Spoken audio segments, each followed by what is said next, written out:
And so my view is without God, we can't even know anything. So all the science, without God, we wouldn't have science. There'd be no uniformity of nature. The very basis of science is the uniformity of nature. We all know this. There's no reason for nature to be uniform in an evolution worldview. There's no reason to trust that what happened today will happen tomorrow. Matter of fact, an atheistic worldview would say it's possible something different might happen tomorrow. He said it just a second ago. Anything can happen. Water could boil at 300 degrees tomorrow instead of 212 today. Anything is possible. That is not how you do science. Science is not based on anything is possible. Science is based on facts. Science is based on the uniformity of nature. This is something that I agree with. Scientific naturalist. Incorrect, So because miracles can't happen because everything is established in perfect order through God. can miracles happen? Yeah, because he can transcend nature. I mean, he's the one who created it. But that's not the question. Hang on. So your position is that science works apart from when it doesn't work. Say that again? Science works. That's how, you would assume that everything else, everything that we do in science, you says... I don't have to assume... Right? And then on the other side, you say, yeah, but apart from when it doesn't. This is a statement without informational content. No, the informational content is, could the creator of the science get involved and do something different? Could miracles happen? I mean, I think you would even admit that. If God exists and he is all-powerful, could he do miracles? Of course, even you would say that. No, this is where you fall down, is the predictive models of utility about reality. Proposing redundancy in them is pointless. I can solve any problem in the world by proposing an unknown. So, for instance, I can tell you that the flying spaghetti monster explains how your God comes to be. So you've just given up atheism, and now your deity is the flying spaghetti monster?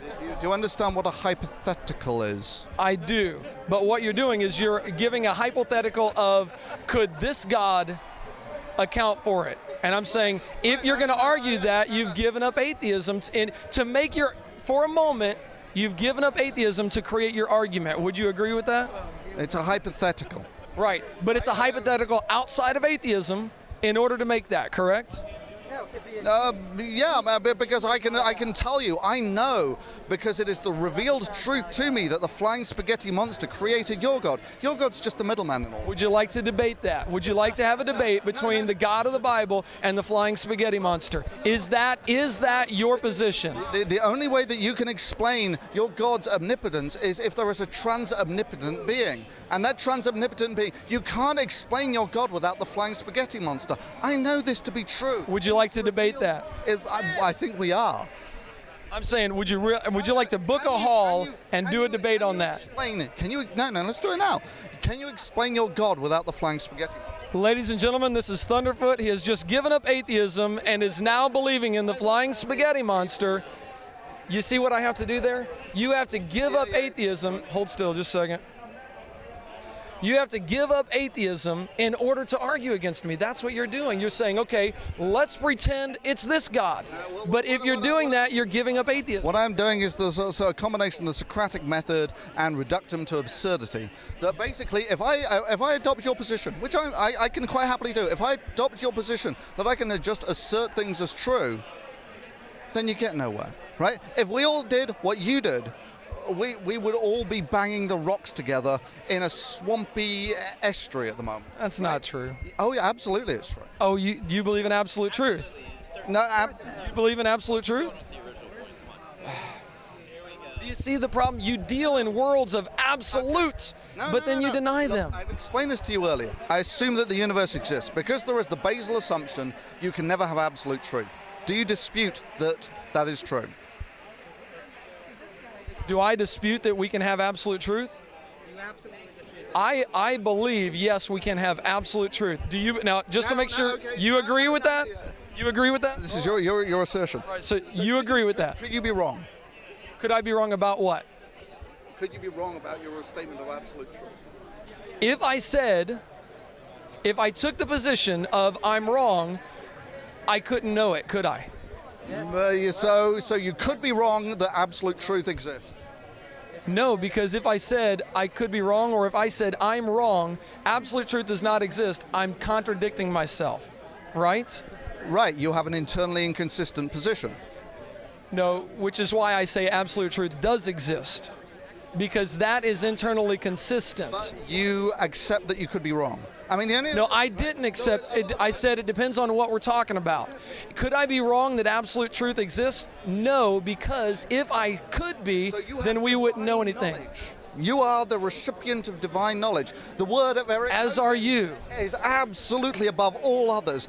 No, that's not what I said, Thunderfoot. Yes, it is. You said no. You could not be wrong. You have about what? And it is impossible for you to be wrong. No, you said, could you be wrong that absolute truth exists? And I said, on that, are there some things I could be wrong about? Yes. On could I be wrong that absolute truth exists? No, because if I said yes, it's possible absolute truth does not exist, then we couldn't know anything. That is internally inconsistent. Do you believe that absolute truth exists? I've answered this once. And I answered it. Let me just clarify. What did you say? The mere fact that you have to assume that the universe exists means that absolute truth, as perceived within the universe, is based on the assumption that the universe exists. So until you've actually, I mean... So it's possible that absolute truth does not exist? Yeah. And I got to ask, are you absolutely sure of that? On the assumption, the mere fact, you can never get around this, you need to assume that the universe exists before you can propose any sort of thing. Does truth exist? Does absolute truth exist? Right? It is all contingent on an assumption. Now, I'm fairly happy with that assumption. But you would also say at the exact same time, it's possible we don't exist. And that, to me, is the inconsistency in what I'm trying to point out. Eric. Okay. Like I said, we can be done. I'm just going to do this. Yes, I know I exist. I know your God doesn't exist. Are you now going to become an atheist? No, I know it's true. I have absolute knowledge that your God doesn't exist. Now, why are you still continuing with this delusion about the magical men in the sky? Well, this doesn't make sense because just a few minutes ago... Hang on. You've recanted. You've repented, and you're no longer an atheist, and you're going to say you can't have absolute truth. I think that's why I just... So you can have absolute truth. You're not an atheist. Now you want to talk. Yeah, right. So now you know your God doesn't exist. Wow. Ladies and gentlemen, Thunderfoot has just given up atheism. No, yeah, and Eric here has just accepted that his God doesn't exist. No, because... It's a great day! This coming from a man... Hallelujah, brother! It's good to have you on my array. This coming from a man who says we might not even be here, this may not even be happening. I think that really settles it. Hey, man, I hope you have a good time here. I really do. And I really, like I said earlier, I really do appreciate the civil discussion. You guys know that there's a lot of conversations between Christians and atheists that are not civil, and I really do appreciate a civil discussion. Thank you very much. Awesome. It would have been nicer if there wasn't quite as much going around in circles. It really would. I know. But when you take the position, we're going to get into it, when you take the position that we could be wrong, you go around in circles.